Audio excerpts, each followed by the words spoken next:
L'application Dosimex I est destinée au calcul d'impact suite à un incident de contamination. 4 types de calcul d'impact sont possibles. Suite à un incident de contamination dans un local clos, suite à un incident de contamination avec rejet à l'extérieur, suite à un incident de contamination par ingestion, ou bien lié à l'évolution dans une zone où se présente du radon. Dans un local, sélectionnez dans un premier temps la nature physique du radionucléide incriminé, aérosol, gaz ou bien gaz rare. Sélectionnez ensuite ce radionucléide par le biais du menu déroulant ou bien par saisie directe au clavier. Sélectionnez ensuite son isotope de la même manière, puis la forme physico-chimique sous laquelle il se présente. L'application vous indique alors la dose efficace engagée par l'unité d'incorporation liée à l'inhalation, pour une granulométrie par défaut de 5 micromètres, qu'il est possible de modifier et prendre à 1 micromètre, conformément à la réglementation en vigueur. Saisissez ensuite l'activité volumique présente dans le local, ici 1000 kBq par mètre cube. Cliquez sur l'onglet Valider ajouter pour prendre en considération ce radionucléide. Le nombre de radionucléides est alors incrémenté et passe à 1, et l'application vous indique le débit de dose efficace engagé par inhalation, ainsi que le débit de dose efficace lié à l'immersion dans le nuage radioactif. Si vous souhaitez prendre en compte un autre radionucléide présent dans l'air du local au moment du sinistre, par exemple ici je vais choisir un gaz de tritium sous forme d'hydrogène élémentaire, vous n'avez plus qu'à saisir ensuite l'ensemble des informations relatives à l'activité volumique, puis cliquer sur l'onglet Valider ajouter. Le nombre de radionucléides saisis donc va alors passer à 2, et l'application vous indique le débit de dose efficace et le débit de dose lié à l'immersion lié à ces deux éléments. À la fermeture des fenêtres de dialogue, vous disposez d'une feuille de synthèse sur laquelle est reporté l'ensemble des éléments saisis ainsi que l'impact radiologique associé.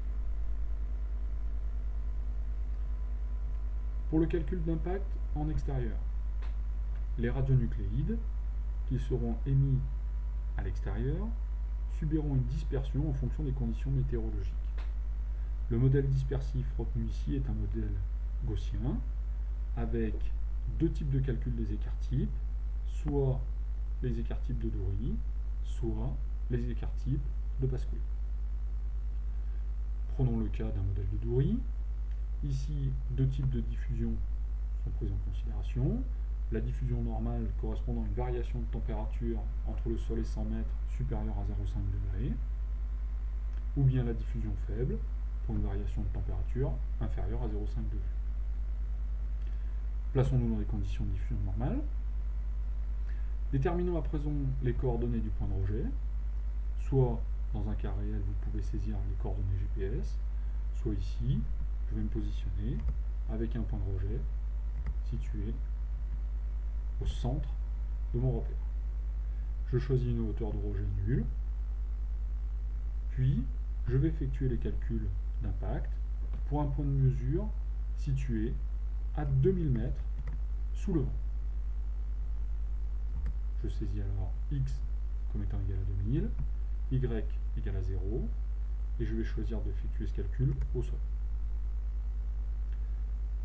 Ici, la direction du vent à sélectionner pour effectuer un calcul pour le point X situé à 2000 mètres sur l'axe OX devra être telle que la direction d'origine du vent venant du 270 degrés. Je saisis ensuite les informations relatives à la vitesse du vent, exprimée en mètres par seconde, ici 5 mètres par seconde, éventuellement le taux de précipitation s'il pleut. Je passe alors à l'onglet suivant. Courbe d'isodose. Si je souhaite visualiser une courbe d'iso débit de dose efficace, je sélectionne cet onglet. Je renseigne alors l'application sur la valeur du débit de dose efficace que je souhaite visualiser. Par exemple, 2 microsieverts par an. Si je souhaite prendre en compte l'impact lié à l'inhalation, ainsi que l'impact lié au nuage radioactif et l'impact dû au dépôt, je maintiens coché l'ensemble de ces informations. Si je ne souhaite prendre en considération que l'impact lié à l'inhalation, je décoche les autres informations. Ici, je vais demander la représentation graphique jusqu'à 2000 mètres, qui est la position où se trouve mon point de mesure.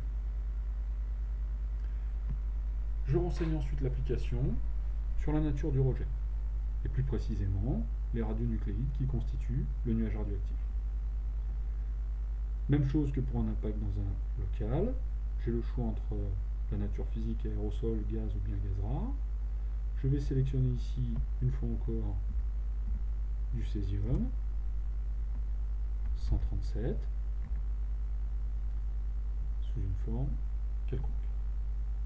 Je retrouve l'information relative à la DPUI, dose efficace engagée par unité d'incorporation liée à l'inhalation, et je dispose également des deux granulométries de référence, 1 micromètre et 5 micromètres. Je saisis ensuite l'activité totale rejetée, ici, par exemple, 10 000 mégabecquerels, et le temps du rejet, 1 heure. Je clique sur l'onglet Valider ajouter. L'application m'indique alors le débit de dose efficace lié à l'inhalation pour le point situé à 2000 mètres sous le vent. Il m'indique également l'information du débit de dose efficace lié à l'immersion dans le nuage et la contribution liée au dépôt au sol. Si je souhaite prendre en considération un autre radionucléide présent dans le nuage, comme dans le cas de l'impact dans le local, je viens choisir les informations relatives à ce radionucléide, par exemple du plutonium-239, sous une forme composé non spécifique. Je saisis l'activité rejetée et la durée de rejet identique à la précédente.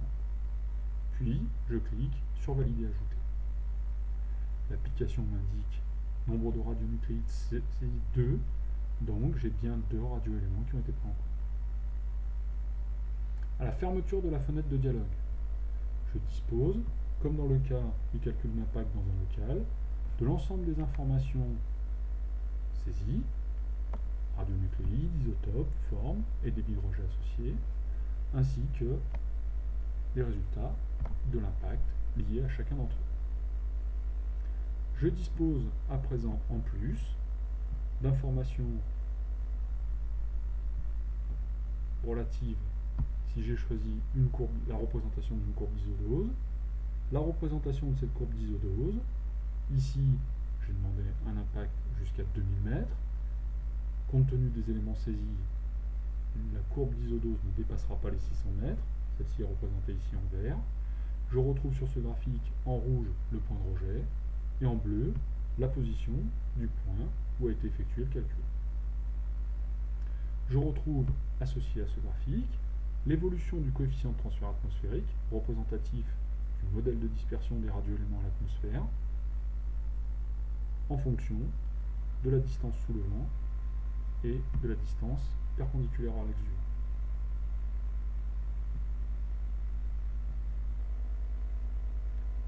Passons à présent au calcul d'impact par ingestion. Ici, sélectionnez le radionucléide, par exemple du césium, une fois encore, du césium, 137. Je viens sélectionner la forme physico-chimique sur laquelle il se présente. L'application m'indique alors la dose efficace engagée par unité d'incorporation liée à l'ingestion de ce radionucléide.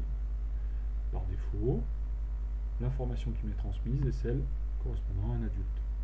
Conformément à la réglementation, vous disposez des informations liées aux différents groupes d'âge.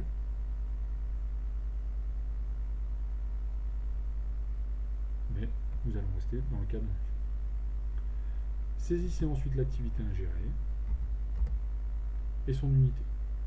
Cliquez sur le bouton Valider ajouter pour prendre en considération cet élément.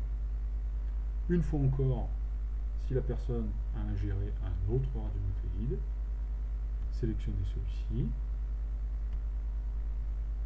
sa forme, ainsi que l'activité. Cliquez alors sur le bouton Valider ajouter pour prendre en considération ce radionucléide.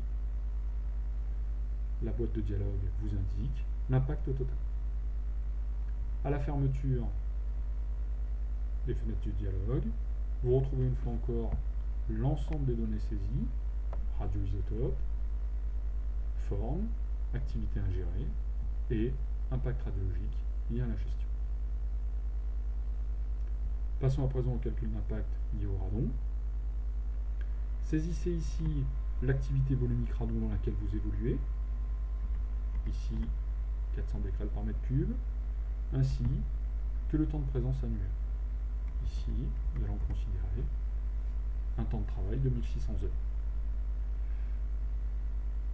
Déterminer les conditions de ventilation du local, très ventilé, moyennement ventilé, peu ventilé ou non ventilé. À ces conditions de ventilation sont associés un facteur d'équilibre entre le radon gaz et ses descendants solides à l'origine de l'exposition. Ici, prenons un local moyennement ventilé avec un facteur d'équilibre qui est associé à 0,5. Si vous souhaitez modifier ce facteur d'équilibre, ceci est parfaitement possible.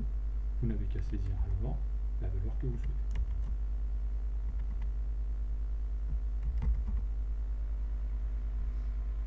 Ici, restons dans le cas classique de 0,5. Déterminez à présent la nature du local où vous souhaitez effectuer ce calcul, zone d'habitation ou zone de travail.